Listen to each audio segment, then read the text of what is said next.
What's up, guys? It's June 12th, 2024. Had a big gap up in the markets, and then the measure move was met quickly, and we went sideways.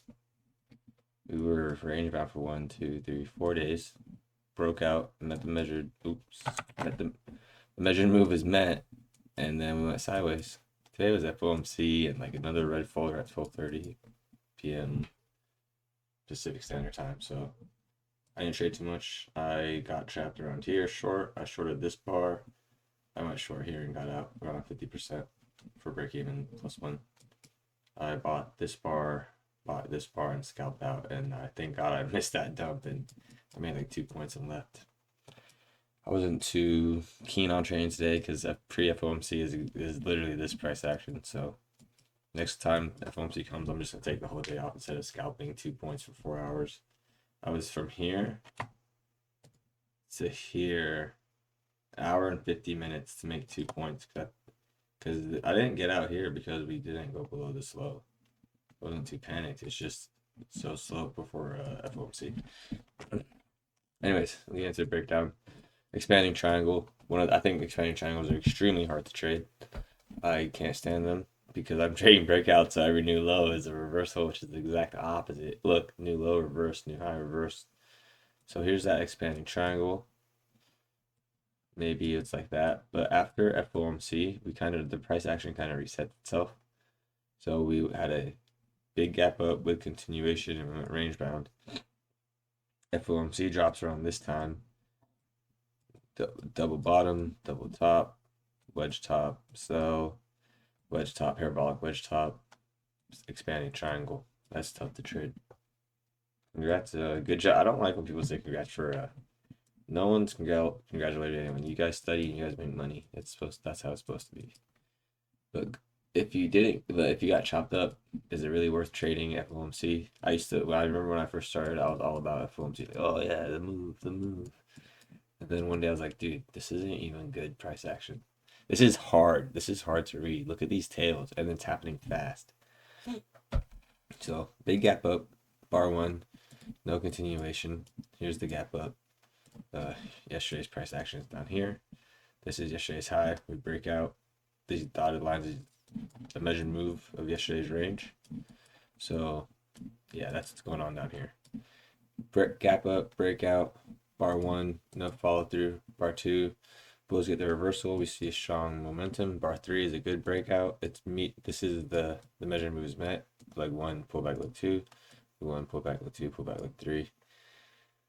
Bar three, strong breakout. Bar four is follow through. Bar five, first reversal down, usually fails. Bar six, bulls took that as a discount. Bulls are willing to buy far away from the moving average, so this is momentum. Bar five is good follow through. I say bar five. Bar seven is good follow through. Bar eight is a pullback. This is where I got trapped, thinking it, but now I'm realizing this low two is a discount, right? A low two should be coming out of. I should be paying more, so that makes sense. But I fixed it over here. Anyways, so bar nine breaks out, trapping all the bears, including myself. Bar 10 has follow through. Bar 11, price is starting to shrink. It's contracting. Bar 12, breaking out. It's kind of climactic, big gap up, good looking bar, no tail at top. Bar 13, really bad follow through for the bulls. I think now the market's just starting to go more range bound, so there'll be sellers at highs and buyers at this breakout point. Here, every bull bar here is support, support, support, breakout. So that's there's buyers here and there's sellers here. You can see the sellers came up here and sold off. Bar 13, reversal for the bulls, reversal for the bears. Bar 15 is follow through. Bar 16 is a pullback for the bears. So leg one, pullback leg two, pullback leg three, pullback leg four, leg five. Super sideways price action, very hard to trade. I got trapped here when sat through that, which is la la land. I think there are more sellers up here. It's a strong bar. The market tried to come up a couple times and failed.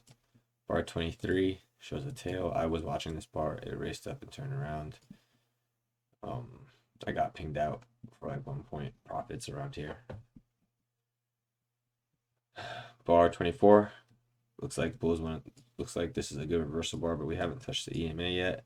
Been trading above the EMA for about 2 hours now. No EMA touch. The market's going more sideways.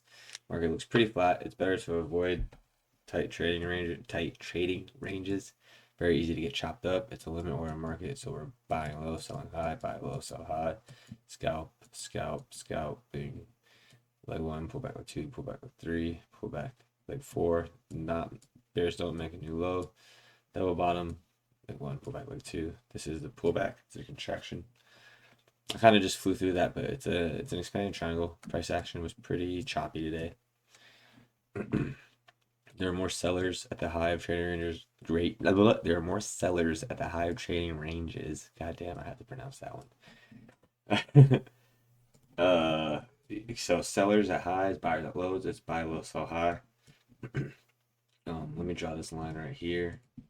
See this line? There's sellers up here, right? So if you were gonna draw some boxes, I don't trade with any boxes on because I just don't like it. But I do think it's good for like going back and marking up the chart and just visually seeing where the buyers are at, where the sellers are at. I do a lot of charting on the weekends, so I don't want you guys to think the only thing I do is these videos.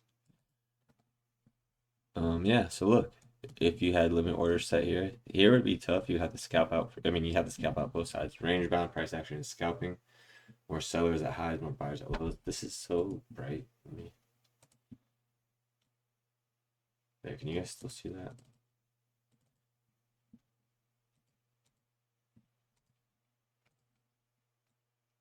8%, right? Or is it 30?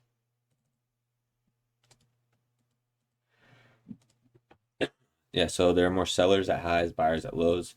Look at this wick here, bar 56's wick. Maybe that becomes a buy zone. Bears failed to break out below it here. Bar 74 is a failure. Look at these pullbacks. So we have a breakout, very shallow pullback, and then as soon as this happens, excuse me, I'm gonna cough for 2 seconds. As soon as this happens, the pullbacks would get deeper. Pullbacks show two-sided trading, and the deeper the pullbacks got, the more two-sided it got. So you can kind of check that out. Think about that. 25% pullbacks. We just broke 100% and we went sideways. Daily chart, not looking good. Actually, I don't even know. Who am I to say it's not looking good? It's a bull bar after a bull flag. 3 pushes up. We had an expansion, contraction, expansion, contraction. So maybe we start to contract. This is an expansion. Really big gap up, far away from the EMA. This is the This is the RTH. This is the ETH. So that's what it would look like. ETH. Now they're the same charts. Bouncing off April 1st high. Where is April 1st? We're bouncing off this pivot high here. Pivot swing. We're bouncing off this swing high. Maybe we start to test it again. Maybe we go for another leg higher. I don't know. We were kind of extended away from the daily EMA here. Breakout, channel, range, leg 2, leg 1, pullback, leg 2, breakout, channel. What's next? Do we keep channeling or do we go range bound? I don't know. It's good. Let me know what you guys think. Let me know how you guys are doing. The chart's still moving because it shows like 83 bars or something like that. It stops in like 1 minute. I appreciate all the support. I saw the views are going up, which is pretty insane to think about. I trade price action. I only look at price action in 20 EMA. This is the 20 EMA on the 45-minute chart. This green line is that green line. I study Al Brooks and Ali Moine. I'm sorry, he is an extension of Al Brooks. Check him out if you definitely gotta start with Al Brooks and then move over to Ali because he's pretty good. But anyways, check him out. Check those guys out. Have a good one, guys. I'll talk to you later. Bye.